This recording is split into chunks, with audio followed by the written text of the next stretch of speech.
What's going on, everybody? Welcome back to College Football Talk. And wow, what a week of college football. It started off with a bang and ended with one as well. Florida State, Clemson, all the way to Ohio State, Notre Dame. The middle games during the day didn't quite deliver to the level of being close, exciting games, but nonetheless, I'm going to break down some of those. But I am going to get started with that opening game of the day. It was Florida State, Clemson. That game for really the entirety of the game was close. It was a kind of a back and forth battle, and there was one point where Clemson held the momentum, and a huge play. Kalen DeLoach comes screaming out of kind of the linebacker position and delivers a hit to Cade Klubnik, forces the ball loose, and ends up recovering the fumble and scooping it, taking it all the way for 6. And at that point in the game, Clemson was up by 7. I think it was kind of maybe late third quarter. And the Clemson was driving. They were up 7, and it seemed like they had a little bit of a hold on the game. But what that play did is it completely flipped it. It tied the game for Florida State with one blow. It was a huge play that turned the momentum. And Florida State then was able to get a touchdown. Keon Coleman, his second catch of the day. If you saw my prediction video, I said that the Tigers defense was going to have to shut down Keon Coleman, and they certainly did not. Coleman had a huge game for the Seminoles and got what ended up being the game-winning touchdown as well. And then the Seminoles defense stepped up, made a play. Mike Norvell after the game was speaking about how he was proud of them for stepping up in that moment. And so a big win for the Seminoles. Clemson tested them. I think they showed that they're still one of the top teams in the ACC, but it does look like they're certainly behind Florida State, and they already lost to Duke too. And Duke, meanwhile, is looking really solid. They're 4-0. They're already ranked. They have a win over Clemson, and they host Notre Dame. And the Fighting Irish are going to be reeling a little bit because that segues perfectly into the next big game of the day. This one almost even bigger, I would say, and almost more exciting. If you like defensive football, this was the game to watch. And if you're an NFL scout, it was also evidently the game to watch because I think I saw there was 19 NFL scouts of the game. Ohio State and Notre Dame are two of the most productive college teams when it comes to sending players to the NFL, especially in the first rounds. They're among the best in college football for sending guys to that next level. And it was a really, really good defensive battle. Early in the game, a couple of drives, turnover on downs on 4th and short, inside the 10 for both Notre Dame and Ohio State. Both were stopped inside the 10.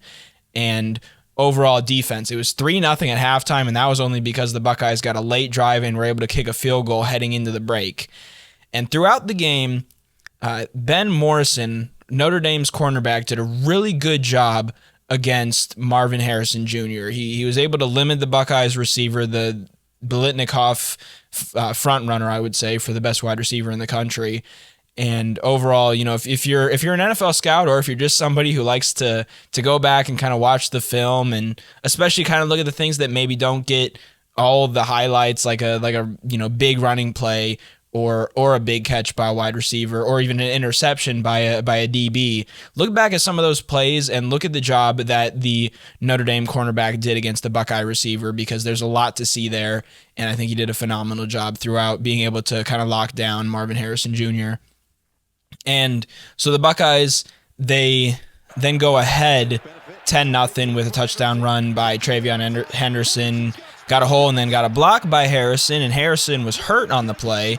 Ended up being in the 10, I think I heard, for 7 minutes or something like that. And he did end up coming into the game. He didn't have a huge impact, but that was okay because for the Buckeyes, Emeka Egbuka had a big game as well. I'll pop up his stats here on the screen. He was getting catches kind of all over the field. Seemed like especially maybe on some of those post or in routes, maybe a few slants here and there as well, but overall was a dependable target for Kyle McCord, who delivered. He wasn't perfect. It wasn't really a perfect game on either side of the ball offensively. Sam Hartman had some of his struggles, but I think that's more a credit to the defense than it is a detriment to the offenses, because both the Fighting Irish and the Buckeye defense really just did a phenomenal job. It wasn't, sure, there's a little bit to it of the offenses weren't fully clicking, but those are both teams have really good offenses. Maybe not the best nationally, but they're up there for sure when they have their best games. And so again, wasn't pretty offensively, good defensive game though. But Notre Dame then gets the response. They get back-to-back touchdown drives. They go ahead 14-10. And then it comes down to 4th and 1. And Ohio State goes to Ibuka, who was having a good game on 4th and probably, a little bit even short of a yard. And instead of kind of running it up the gut, they go on that play and end around sweep. And the Notre Dame defense did a great job of shutting down the edge, making sure that they were there to make the stop, and they did, I think, forcing him for a loss of a couple of yards. So they take over, and it's at this moment, honestly, I was, maybe it's kind of the fan that's still in me for the Buckeyes. I'm not sure how much you could see, born and raised in the state of Ohio, but I try to not let that get in the way when I'm talking about this, when I'm breaking the game down. So you see the stop there, and at that point I thought, okay, they've scored in the last 2 drives. Sure, the Buckeyes defense has looked good overall, but the last couple, it kind of gave me shades of especially the Michigan games the last 2 years, where the Buckeyes defense just hasn't been able to stop the offense, and the ground game was starting to pick up. Audric Estime especially was kind of getting his legs. I think Joshua Love had a couple of good runs as well. And Payne for the Fighting Irish as well. And so they had that going, and then the Buckeyes are able to get that stop, and it came, just at just the right time with a little over a minute left. And so they get the ball. Kyle McCord quickly leads them down the field. And, I was thinking during this drive, a couple of things came to mind. Number one, let's get Julian Fleming involved. They tried getting him involved with about a 1-yard pass. Didn't really do much, and then I think they got to him again, and it picked up a first down. Cade Stover made a couple big catches, and again, Ibuka made a couple of catches. And also, I genuinely thought, wouldn't it be something if this game comes down to a play at the 1-yard line? This is old school football. This is hard-nosed, grinded out, 3 yards in a cloud of dust style of football, with a little bit of a mix of some of that passing in there, of course. That's just how college football is nowadays. But it was a true throwback game that I love to watch personally. I know it's fun to watch the high-flying offenses, and you look at a game like the college football semifinal between Georgia and Ohio State last year, or the Rose Bowl between Oklahoma and Georgia.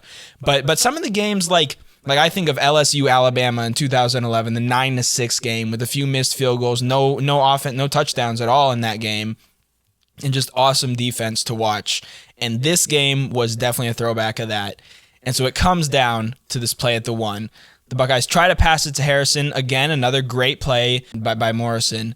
And interestingly enough, on this play and the following play, the Irish had 10 men on the field, and that's something.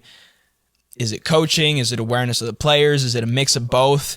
Whatever the case, that's just something that you can't let happen. And it did. And so the Buckeyes kind of took advantage of it. And actually, Emmanuel Acho on Twitter did a great job of breaking this down. It was the right defensive end on the final play of the game, which would have been probably right in the spot to stop Chip Trayanum on the carry in what proved to be the game-winning touchdown by literally probably a couple of inches. Trayanum kind of had the ball tucked inside of his arm, and he kind of kept his knees off the ground just long enough to get over the goal line and score the touchdown. And if they had the right defensive end there, just somebody to fill that spot, who knows? We could be talking about a very different ending and a huge win for the Fighting Irish, and a loss that leaves the Buckeyes with questions. I think both teams have questions, but the Buckeyes are able to pull out a huge win in South Bend to really lead the day in college football, and I think deservedly will probably jump into that top 4. More beyond number 4, perhaps not too much, but it's a top 10 win against the solid Fighting Irish team that's looked good so far, and that I don't think drops further than 12, maybe at the furthest down, because they battled the whole game. Both teams showed that they can win. Ohio State showed that they can win.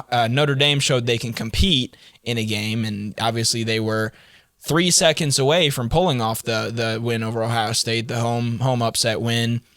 But what a game of college football. Again, a true throwback. Quickly running through some of the other scores of the day, kind of the games that I was looking at before in my previous preview video.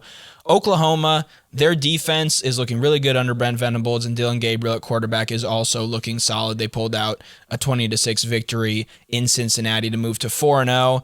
I expect them to maybe get a little bit of a bump too. They're up at number 16, so I'm sure they'll probably break in the top 15, maybe not too much more than that, but definitely setting up for a big Red River showdown in 2 weeks. One more game for both teams before that one, and it's very possible that both teams are undefeated heading into that October 7th matchup.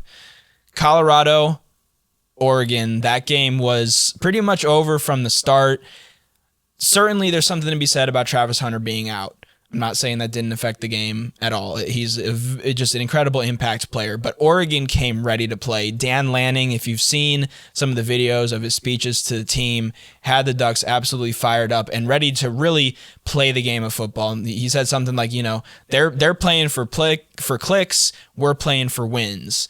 And just that was among some of the other things that he said about, playing the game. They're in Hollywood. We're playing it in the grass, this kind of hard-nosed mindset. And seeing that and the speech that Ryan Day kind of gave of Ohio against the world after their win, both of those kind of had me fired up and ready to put on the pads for the first time. So both of those coaches are great motivators. I think aside of Ryan Day came out that maybe we haven't seen as much. And Dan Lanning did the same with the Oregon Ducks, who look like a legitimate college football playoff contender. I'm very much looking forward to those games later in the season against Washington and USC.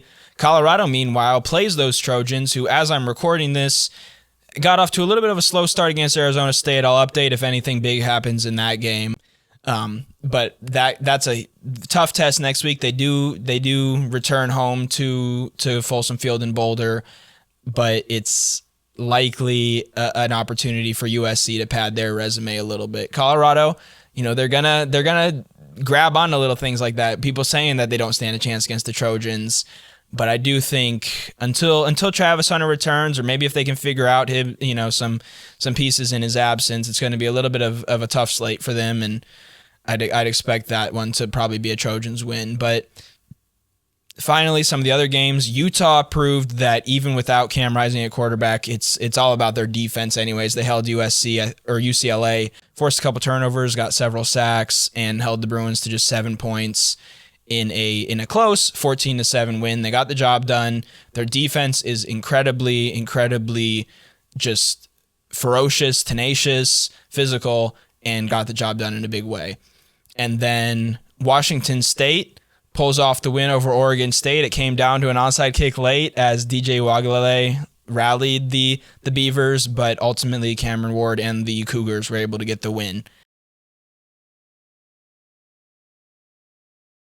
And then the final game that I kind of highlighted going into this week of college football was another one that wasn't really close. Penn State's offense and defense really dominated Iowa. Hawkeyes didn't stand too much of a chance in that whiteout atmosphere. And Penn State honestly has looked the best out of the Big Ten East teams, even in spite of Ohio State picking up a big win.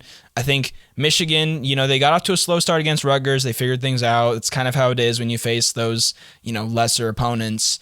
They'll have, it's not a tough test, but they go on the road for the first time at Nebraska next week. I'll actually 99% likelihood be attending that game. So we'll see if maybe I create some sort of game day vlog or something like that, but stay tuned for that. But on the point that I was talking about, Penn State looks like the best team in the Big Ten East, but they will have to prove it when they face Michigan and Ohio State. So they're yet to prove it in those games, but they pick up a ranked win over Iowa. Iowa probably slides out of the rankings the way they got beat. And so that's it for the Week 4 action. Not every game lived up to the hype, but the one that started the day especially in Clemson's Death Valley, Florida State getting the big win, and then the one that closed the day, a really good defensive battle as Ohio State pulled off a last-second win in South Bend. But if you have any thoughts on this week's action, leave your comments below. I'm sure there's a lot to talk about from this week that I didn't even fully get into. But if you enjoyed this video, please consider leaving a like, subscribing to the channel so you see more content like this, and turn on those post notifications so you're always up to date when I post. But that's it for this episode of College Football Talk. I'm Peter Burtnett, signing out. Peace.